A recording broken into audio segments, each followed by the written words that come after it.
नमस्कार friends, CVM higher secondary education complex जिनकॉम TV Patel के नाम से पहचानते हैं। मैं अमित कुमार भट्ट आज आपका हार्दिक स्वागत करता हूं। स्टैंडर्ड 11th के अंदर चैप्टर का नाम है जनरल प्रॉपर, जो कि हमने लास्ट टाइम उसके बारे में डिस्कशन किया था। जैसे वही ट्रांजेक्शन जिसको हमने आगे किसी भी सब्सिडरी बुक्स के अंदर रिकॉर्ड नहीं किया है, उसको रिकॉर्ड करने की जगह जिसको हम जनरल प्रॉपर के नाम से पहचानते हैं। लास्ट टाइम हमने 2 टॉपिक के बारे में हमने सीखा था, उस वीडियो को आप एक बार रिफर कर लेना। आज नए 4 टॉपिक के साथ हम आज डिस्कशन करने वाले हैं, चूँकि जनरल प्रॉपर के अंदर बहुत इंपॉर्टेंट माना जाता है। फ्रेंड्स, ये टॉपिक हमें सिर्फ गाइडलाइन पर लेना है और इसके रिलेटेड जो भी ब्रीफ में जो डिस्कशन है वो आने वाले चैप्टर्स के अंदर हमें करनी है। तो आज की बात हम स्टार्ट करते हैं जनरल प्रॉपर के साथ। जनरल प्रॉपर के लास्ट 2 टॉपिक के बाद आज तीसरा जो टॉपिक है हमारा, जिसका नाम है transactions of inter account transfers. ऐसे ट्रांजैक्शंस जो होते हैं जिसको हमें अकाउंट से ट्रांसफर करने रहते हैं, तो ऐसे ट्रांजैक्शंस को हम कहाँ रिकॉर्ड करेंगे, वो प्रश्न हमारे सामने आता है।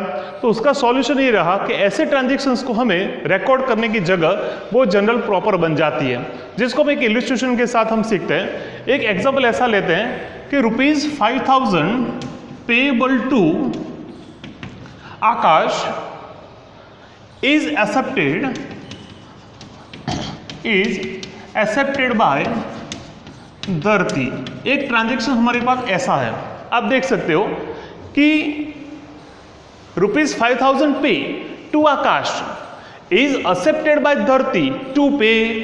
हाँ, हमें इसको पे करना था, हम यहाँ पर मिडिल सेंटर पे, यहाँ पर आप सोच सकते हो ₹5000 पे टू आकाश, हमें आकाश को पे करना था, लेकिन किसने स्वीकृति ली? धरती ने ऐसा कहा कि हम इसको पेमेंट कर देंगे। तो सिर्फ हमें इसकी जर्नल लिखनी थी, लेकिन जर्नल लिखने की जो जगह हुई, जर्नल की जो बुक्स हुई, वो हुई हमारी जनरल प्रॉपर। तो 5000 पे टू आकाश, आकाश को पे करना था, लेकिन वो पे अब कौन करेगा? अभी धरती उसको पे करेगी। तो हम इस प्रकार से एंट्री कर सकते हैं यहाँ पर। तो आकाश इज द रिसीवर, इसीलिए Aakash capital account debit to Dharti's capital account credit, ऐसे लिख के हम उसकी यहाँ पर एंट्री कर सकते हैं। तो आपको ये याद रखना है कि आकाश इज द रिसीवर एंड धरती इज द गिवर। सो इसकी जो एंट्री हुई इंटर अकाउंट ट्रांसफर करने के लिए, ऐसे कोई ट्रांजेक्शन्स हमारे पास आते हैं तो हमें इस प्रकार से उसकी एंट्री कर कर हमें इसका सॉल्यूशन देना है, वो आपको याद रखना है। फ्रेंड्स, जनरल प्रॉपर के अंदर आपको उसे ब्रीफ में नहीं जाना है, ऊपर की जो बात होती है इसको आपको एक बार याद कर लेना था। फिर से ऐसे ट्रांजेक्शन्स जो है जिसको हमें ट्रांसफर करने थे, तो उसकी जगह लिखनी थी, वो जनरल प्रॉपर हो सकती है। यहाँ एक बार इसको रिपीट कर लेते हैं कि 5000 पे हमें आकाश को करना था, चूंकि वो जिम्मेदारी वो धरती अब स्वीकृत कर रही है यहाँ पर, इसीलिए Dharti is the giver and Aakash is the receiver. Aakash capital account debit to Dharti capital account credit. इस हिसाब से हम इसकी एंट्री कर सकते हैं। अब नेक्स्ट टॉपिक जो हमारा रहा वो 5 नंबर का क्लोजिंग एंट्रीज के बारे में हम याद कर लेते हैं। फ्रेंड्स, आपको याद होगा कि हमने वेरियस टाइप के अकाउंट हमने ओपन किए थे। उस अकाउंट जो हमने ओपन किए हुए हैं, तो हमें उस अकाउंट को क्लोज करना है और क्लोज करके हमें उसकी एक प्रॉपर एंट्री देनी थी। तो इस प्रकार की जान लो कि क्लोजिंग एंट्री हमारे पास आती है, तो हमें उसको कहाँ लिखना था? तो हमें उसको जनरल प्रॉपर के अंदर लिखना था। फ्रेंड्स, ये एक बहुत डीप में जाने वाली बात है, लेकिन जब आने वाले दिनों में हम सीखेंगे, फाइनेंशियल स्टेटमेंट्स हम प्रिपेयर करेंगे, तब ये बात आपको अच्छी तरह से पता चलेगी। आपको याद करना है कि जैसे कि purchase, sales, purchase return, sales return, और जैसे कि परचेज रिलेटेड जितने भी एक्सपेंसेस होते हैं, तो हमें उसको ट्रेडिंग अकाउंट के अंदर उसको ट्रांसफर करना रहता है। और मान लो कि चाहे एडमिनिस्ट्रेटिव एक्सपेंसेस होते हैं, चाहे वो फाइनेंशियल एक्सपेंसेस होते हैं, और चाहे वो इनकम हो सकती है, तो हमें प्रॉफिट एंड लॉस अकाउंट के अंदर ट्रांसफर करना रहता है। तो फ्रेंड्स, आपको ये बात बहुत डीप में आगे वाले दिनों के अंदर आपको सीखना है, लेकिन यहाँ पर गाइडलाइन के तौर पर आप इतना याद कर लो कि चाहे भी परचेज रिलेटेड जितने भी एक्सपेंस हो तो उसको ट्रेडिंग अकाउंट में ट्रांसफर करो, और चाहे एडमिनिस्ट्रेटिव एक्सपेंसेस हो, फाइनेंशियल एक्सपेंसेस हो, चाहे दूसरे भी ऑफिस एक्सपेंसेस हो, तो आपको उसको प्रॉफिट एंड लॉस अकाउंट के अंदर उसको ट्रांसफर करना रहता है। तो यहाँ पर 2-3 एंट्री लेकर हम इसको याद कर लेते हैं। क्लोजिंग एंट्री में इस प्रकार की है कि हमारे पास परचेज अकाउंट हमारे पास है जो हमें दिया गया है एंट्री हमारे पास 75,000 रुपीज़ हमारे पास दिए हैं। अब हमें इसको क्लोज करके ट्रांसफर करना है, क्लोजिंग एंट्री हमें लिखनी है। तो परचेज अकाउंट जो है हमारा उसको हमें ट्रांसफर करना है ट्रेडिंग अकाउंट के अंदर।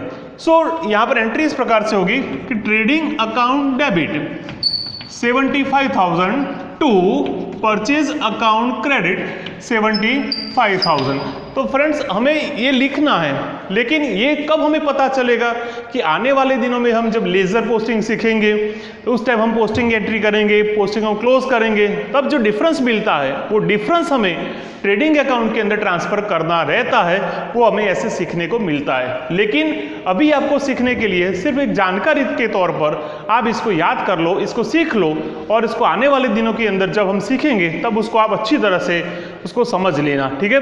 अब सोच लो कि आपके पास सेल्स की एंट्री आपके पास दिया गया है, बस सेल्स अकाउंट, चूंकि हमारे पास ऐसे ही मान लो कि 75,000 रुपीज़ है, तो हम उसको कहाँ पे ले जाएंगे? तो इस प्रकार से एंट्री होगी हमारी sales account debit to trading account debit 75,000 लिखकर हमें इसकी एंट्री इस प्रकार से करनी है। तो ये हुई हमारी क्लोजिंग एंट्री।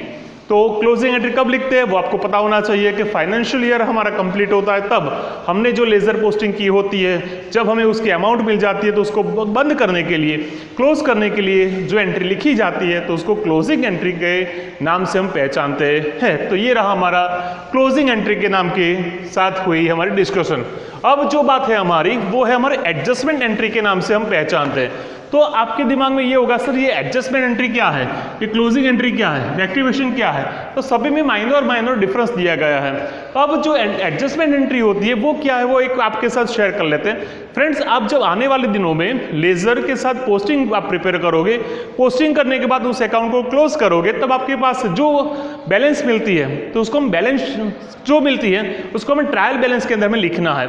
आपके पास जो ट्रायल बैलेंस दिया गया है और उसके साथ हमें और एडिशनल जो इन्फॉर्मेशन दी जाती है, क्योंकि हमारी जो फाइनेंशियल अकाउंट जो हम प्रिपेयर करने वाले हैं वो अच्छी तरह से हमें रिजल्ट दिखाए, वो ऑब्जेक्टिव को साथ में लेते हुए हम जब रिकॉर्ड करते हैं तब हमें जो एंट्री लिखनी रहती है उसको हम एडजस्टमेंट एंट्री के नाम से पहचानते हैं। फिर से एक बार याद कर लेते हैं कि हमने अकाउंट को क्लोज करने के बाद जो ट्रायल बैलेंस बनाया था वो उससे बेस पर हम उसको फाइनल अकाउंट प्रिपेयर करने वाले हैं। लेकिन कई सारी एंट्री ऐसी होती है जिसमें आउटस्टैंडिंग की बात आती है, कई पैसे मिलने बाकी रह जाते हैं, किसी के ऊपर डेप्रिसिएशन काउंट करना बाकी रह जाता है, किसी को हमें पेमेंट पे करना बाकी रह जाता है। तो ऐसी कई सारी एंट्री होती है जिसको हमने लिखा नहीं है। अब जो एंट्री हम नहीं करते हैं तो हमारी जो अकाउंट सिस्टम थी, हमें रिजल्ट चाहिए था वो रिजल्ट हमें अच्छी तरह से मिलता नहीं है। इसीलिए हमें एडजस्टमेंट एंट्री लिखकर हमें एडजस्टमेंट को सॉल्व करते हुए हमारे जो फाइनेंशियल स्टेटमेंट्स है उसको अच्छी तरह से प्रिपेयर करना रहता है। तो एक एंट्री लेकर हम उसको सॉल्यूशन में लेते हैं। चूंकि एक एंट्री हमारे पास है क्लोजिंग स्टॉक ₹20,000, हमारे पास ऐसा एक एडजस्टमेंट दिया गया है। तो हम किस प्रकार से उसकी एंट्री करेंगे? फ्रेंड्स, हमारे एग्जाम्पल के अंदर हमें एडजस्टमेंट दिए जाते हैं तो काफ़ी बार हमें एग्जाम्पल के अंदर एंट्री नहीं लिखनी है, सीधा उसको सॉल्यूशन में करना रहता है। लेकिन सिर्फ इन्फॉर्मेशन के लिए हम किस प्रकार से सॉल्व करेंगे उसको एक बार देख लेते हैं। क्लोजिंग स्टॉक 20,000 है और ये क्लोजिंग स्टॉक हमारे ट्रेडिंग अकाउंट के अंदर हमें लिखना था, इसलिए ये एंट्री हमारी इस प्रकार से होगी। Closing stock account debit 20,000 to trading account credit 20,000। Friends, फिर से मैं एक बार आपको याद करवा देता हूं कि ये सिर्फ आपकी इंफॉर्मेशन के लिए है, जानकारी के लिए है, और इसके आने वाले दिनों में इसके अंदर बहुत सारी ब्रीफ में हम डिस्कशन करनी है। इसलिए इसके बारे में किसी भी प्रकार का प्रश्न या कह सकते हो कि मुश्किल ही ऐसा आपके दिमाग में आने नहीं चाहिए, वो आपको याद रखना है। यहाँ पर closing stock 20,000, closing stock account debit 20 to trading account credit 20,000, ऐसे लिख के हमें इसको सॉल्यूशन में लेना था। बहुत सारी बातें हमें आने वाले दिनों में एडजस्टमेंट एंट्री के बारे में हमें सीखना है, वो आपको याद करना है। अब जो बात है हमारी वो rectification of error, this is the most important topic for whole accounting system. Rectification क्या है इसको एक बार समझ लेते हैं। रेक्टिफिकेशन मीन्स मान लो कि आपने कोई एंट्री आपके बुक्स के अंदर लिखी है, लेकिन आपको अकाउंट प्रिपेयर करने के बाद ऐसा पता चला कि आपने जो एंट्री लिखी है वो गलत लिखी है। और जो गलत लिखी है इसका मीनिंग क्या हुआ कि हमने जो अकाउंट प्रिपेयर किए थे उसमें हमें जो प्रॉफिट मिला या चाहे लॉस मिला या जो हमारी पोजीशन है वो हमारी एक्चुअल पोजीशन मिलती नहीं है। तो हमें क्या करना चाहिए? एक सिंपल सा एग्जाम्पल लेते हैं कि मान लो आपको लिखना था 20,000 अमाउंट आपको लिखनी थी, लेकिन बाय मिस्टेक आपने उसको लिख दिया 2,000। क्या होगा? आप समझ सकते हो कि हमें लिखना था 20,000 बट हमने लिखा कितना 2,000। तो सिंपल सी बात है कि हम यहां पर एक जीरो ऐड कर देंगे। नहीं, अब ऐसा यहां पर कर सकते नहीं है। हमने एरर तो की है, तो एरर को हमें इरेजर से या पेंसिल से उसको निकाल के हमें इसको सॉल्यूशन में लेना नहीं है, लेकिन उसकी ऑपोजिट एंट्री देकर हमें वो ट्रांजैक्शंस को क्लियर में करना है। तो आप याद कर दो कि रेक्टिफिकेशन कैसे करते हैं। फ्रेंड्स, आपको एक बार फिर से याद करवा देता हूं कि हमारा पार्ट 2 के अंदर चैप्टर नंबर 1 वो इसका पूरा ब्रीफ में उसका लेसन दिया गया है हमें। तो यहाँ पर एक सिंपल सा एग्जांपल लेके हम इसको सॉल्यूशन में लेते हैं आपकी इस एक समझदारी के लिए। अब इसको आप अच्छी तरह से समझना ताकि आपको पता चले। ₹500 paid for salary, ₹500 paid for salary is debited to office expenses। आप समझ सकते हो, ये हमने एक जो रेक्टिफिकेशन की एंट्री थी वो हमने यहाँ पर लिखी है। यहाँ पर किस प्रकार से इसका सॉल्यूशन करना एक बार देख लेते हैं। ₹500 पेड फॉर सैलरी, ये हमारा सेंटेंस था। ₹500 पेड फॉर सैलरी, हमने सैलरी पे की है, but we have recorded as a debited to office expenses account. हमने क्या माना? उसको ऑफिस एक्सपेंस अकाउंट माना। तो ये गलत बात हुई। एक्चुअली ऑफिस एक्सपेंस अलग है, सैलरी बात हमारी अलग है यहाँ पर। तो अब राइट एंट्री याद करो। राइट एंट्री कैसे लिखते हैं? तो यार राइट एंट्री इस प्रकार से होती है, salary account debit to cash account credit. Right, हमें इस प्रकार से एंट्री राइट एंट्री करनी थी, but we have recorded as wrongly right office expense account debit, ठीक है, टू कैश अकाउंट क्रेडिट। हमने ऐसा लिखा था, जो कि एक गलत बात है हमारी। आप दोनों में सोच सकते हो यहाँ पर कि यहाँ पर कैश एंट्री, यहाँ पर भी कैश एंट्री, दोनों सही है, बट रॉन्ग क्या लिखा हमने? ऑफिस एक्सपेंस हमने रॉन्ग लिखा था, और चूंकि उसकी जगह पे हमें सैलरी अकाउंट हमें यहाँ पर लिखना था। तो आपको याद कर लो कि ऑफिस एक्सपेंस जो हमारा है उसको आप अपोजिट एंट्री करके सैलरी को हम यहाँ पर डेबिट करेंगे। Salary account debit to office expense account credit, ऐसा लिख के हम इसकी रेक्टिफिकेशन वाली एंट्री यहां पर सॉल्यूशन में लेंगे। फिर से एक बार याद कर लो, इसको किस प्रकार से सॉल्यूशन में लेंगे।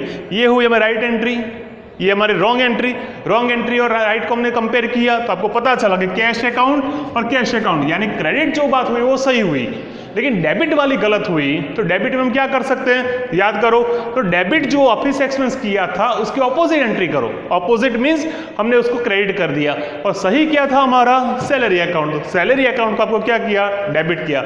Now this is the rectification entry for the whole transactions. Right, तो आपको इस प्रकार के बहुत सारे एग्जांपल्स आपके आने वाले दिनों के अंदर आपको सॉल्यूशन में लेने थे। तो ये जनरल प्रॉपर जो लेसन था, जिसको हम सब्सिडियरी बुक्स के नाम से पहचानते हैं, तो इसके बहुत सारे टॉपिक्स के अंदर से हमने हाईलाइट के तौर पर एक एक एग्जाम्पल लेके हमने इसको सीखा था। तो आने वाले दिनों के अंदर इसके सॉल्यूशन में आप एग्जाम्पल भी सॉल्व करोगे, एक्सरसाइज में दिए गए वो, और इसके रिलेटेड कोई भी परेशानी हो तो आप पर्सनली कॉल कर इसका सॉल्यूशन आप ले सकते हैं। Thank you all.